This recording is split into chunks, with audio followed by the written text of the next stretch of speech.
With Shekhar Gupta, the chief editor of ThePrint, listening to Finance Minister Nirmala Sitharaman presenting her second budget and the seventh budget of the Modi government.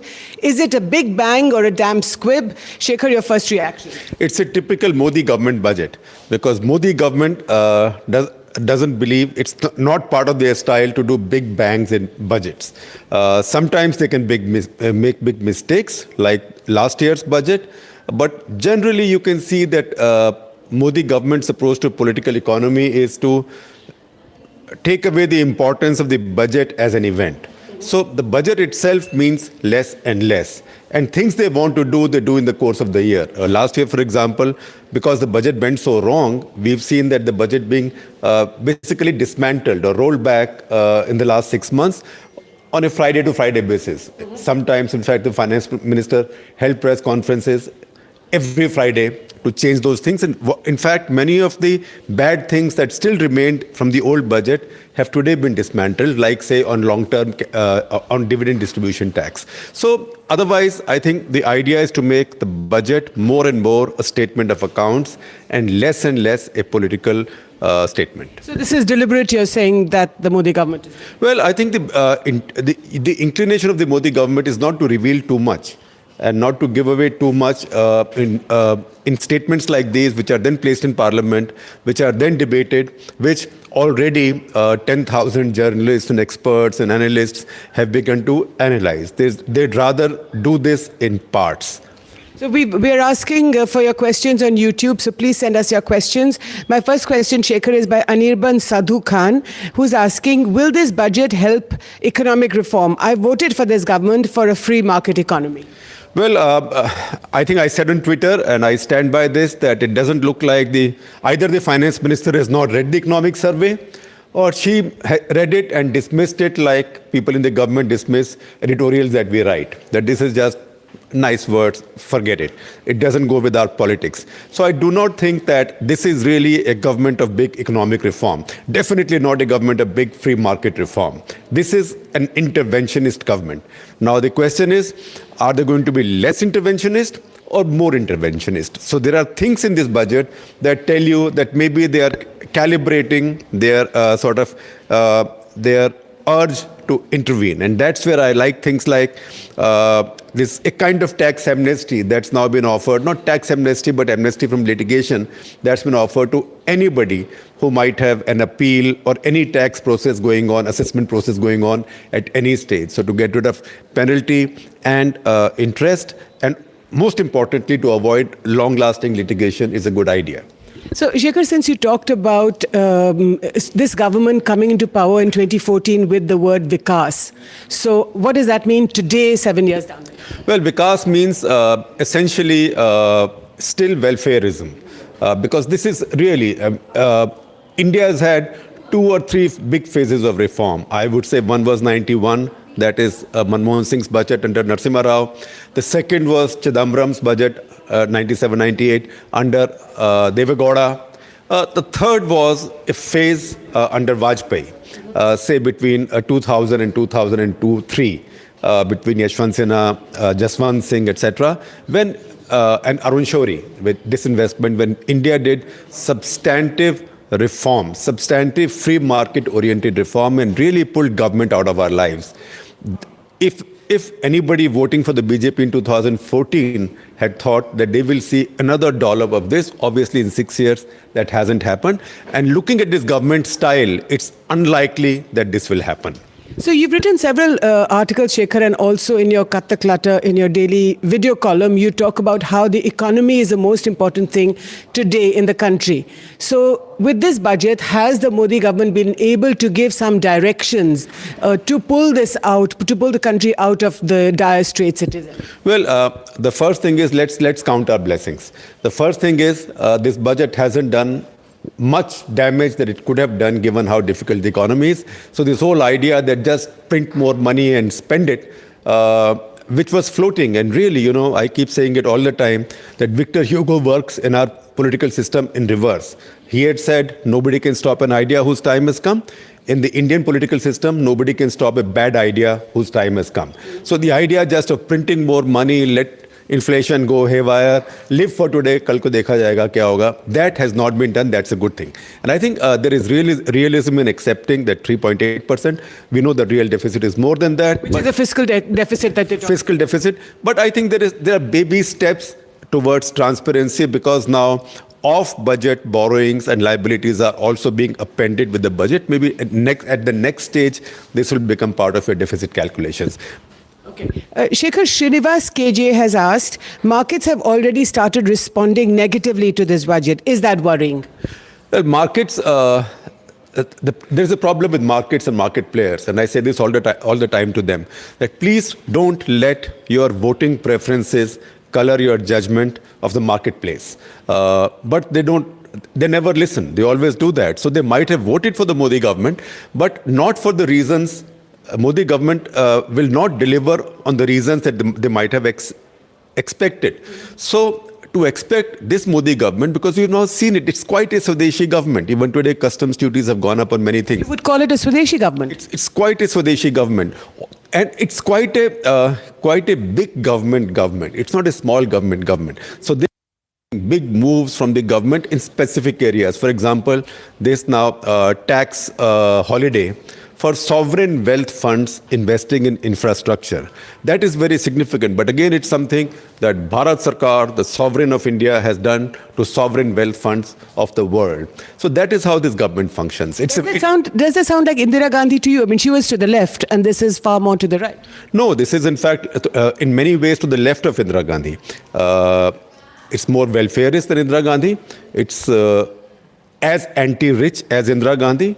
That so-called super-rich tax, which only brought 5,000, 6,000 crores of tax, still continues. In fact, over that slab of 15, 20 lakhs, nothing has been touched. Everything remains the same. So this is to the left of Indira Gandhi. Because like Indira Gandhi, this government also lets politics drive its economy. So for them, again, and I say this without any value judgment, the growth figure or the deficit figure or the Sensex figure doesn't matter. It's the figure at the end of the day of the counting in an election that matters. So they do what gets them the votes. And that's what Mrs. Gandhi did also. But they do get the votes. After all, Prime Minister Modi came back with 303 seats less than 1 year ago. So its economy doesn't really matter, perhaps. Well, no, economy does matter because it's not as if economy had completely tanked in those 5 years. Inflation had been kept very low in spite of the fact that he kept fuel prices high. So as global crude prices fell, he continued to increase his excise duties. So his collections on fuel became larger. Those collections, about general estimates, about 11 lakh crores over 5 years, is what he then transferred in terms of Ujjwala scheme, in terms of free toilets, in terms of free housing or subsidized housing in villages. And he did that much more efficiently than Congress governments would have done. So a lot of the poor who are not immediately affected with whether the growth is 5% or 9%, they saw something tangible in their hands. But remember, that came because of this extra income from excise and because the economy already was on a growth curve. The crisis now is that the economy is not growing. And because the economy is not growing, taxes, forget growing, taxes are now falling. So just the politics of the day would require that growth should start going up. A lot of people are saying that this is because of demonetization, that the reason the economy is not growing is because of demonetization and a faulty implementation of the GST. Would you agree with that? Well, it's a bit like this. If your vehicle is trundling along nicely on a highway and you're enjoying it too much and suddenly you think, I want some excitement. So you go and you have a gun because you are the government, you have the power. You go and shoot one tire off. That was demonetization. So एक tyre उससे फट गया. Uske baad you thought again things might come back to normal, so we need some more excitement. So produced last year's budget. So you effectively punctured the 2 of the 4 tires of your vehicle. Now you are quietly replacing those tires, you are mending them, but the the distance and time that you have lost, it's very difficult to make up for that. To make up for that, you have to take political risks. That is not the kind of reform this government will ever carry out. They will not take political risks because politics, re-election is what matters most of all. So, Shekhar, you've written a lot on the defense industry, on the defense economy. There is a question here from Ejaz, who's asking, has this budget allocated enough for our archaic defense industry?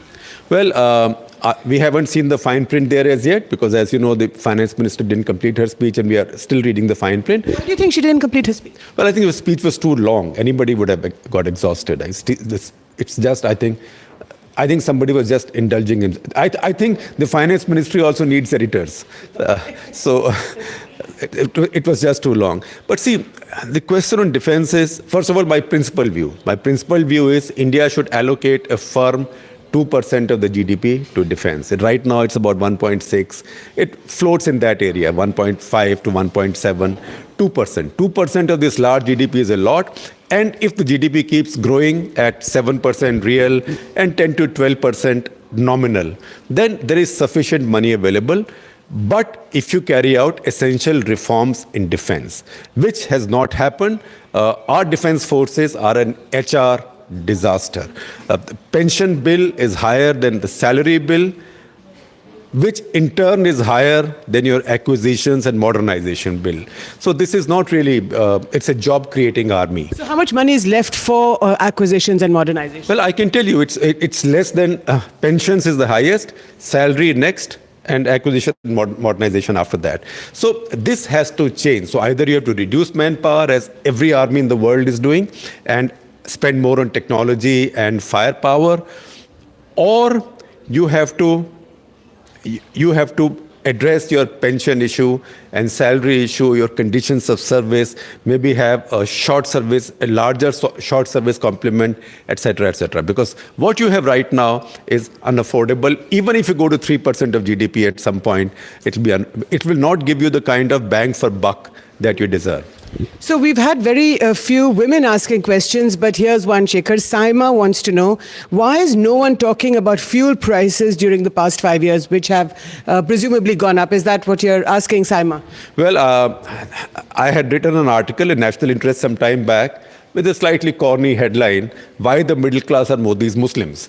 So this is no slur or anything. This is just that a lot of the parties like the Congress, SP, Mamata Banerjee's party, the left, they take the Muslim vote for granted. That whether we do something for the Muslims or not, they will vote for us because they're voting against the BJP. Similarly, Narendra Modi can treat, he can treat, if he wants to, the Hindu middle class, which is vast majority is Hindu, just like that. Because he can punish them for their loyalty and they will vote for him nevertheless because they don't like the Muslims too much. But that's the question that you keep coming back to, is that the Narendra Modi government is not willing to take risks. He will punish the middle class, whether they're Hindu or not, but they will still vote for him. That's why it's no risk. Because if people vote on the basis of identity, which is a much more sort of organic emotion, then they forget the transactional issues for the moment. And I think he's been riding that. But if the economy continues to stall as it has done over the past 2 years, for another couple of years, then I think people will begin to think harder and harder. And you begin to see some of that happening in our state elections. Right. So last couple of questions, Shekhar. Ro Khakrang wants to know, which sector or department do you think will need the most amount of money? And Naveen is asking, can this budget get rural consumption back on track? Well, rural consumption back on track requires major agricultural reforms. Now, this budget is pushing you in some of those directions, but not sufficiently. I am still not willing to write off the economic survey completely, because if the economic survey says abolish or repeal Essential Commodities Act, that modernize the mandi operations, free up agricultural economies, that doesn't have to happen in the budget. Or dismantle FCI, that will not happen, but do something about FCI. That doesn't have to happen in the budget. That can happen in the course of the year. So I will err on the side of optimism, and I would say that maybe some of that will happen going ahead and you will see those bits of reform. But from this government, reforms you will get will be more in the direction of governance reform. They will not so much be. They will not be so much in the direction of free market reform or anything that looks like a favor to the rich. A favor to the rich. So are the rich, how would you describe the rich in the Modi government era? Well, the rich is, they're paying 43.5% tax, and there are too few of them, so their vote doesn't matter. In fact, this super rich tax only gets 5 to 6,000 crore rupees, which is nothing, just less than $1 billion for government of India. But it helps the politicians greatly, because a lot of the poor think, yes, Amir Admi ko maar raha hai, and the rich people are crying. So as rich people cry, vicariously others can get satisfaction, and theek hai. Mrs. Gandhi took our tax rates to 97%, and that laid the foundation of the black economy. So is Prime Minister Modi taking a leaf out of Indira Gandhi? Well, I think 43% is bad enough. That was 97%. I do hope it doesn't go in that direction. Having said that, because I said that there is governance reform that you will get, but not direct free market oriented reform.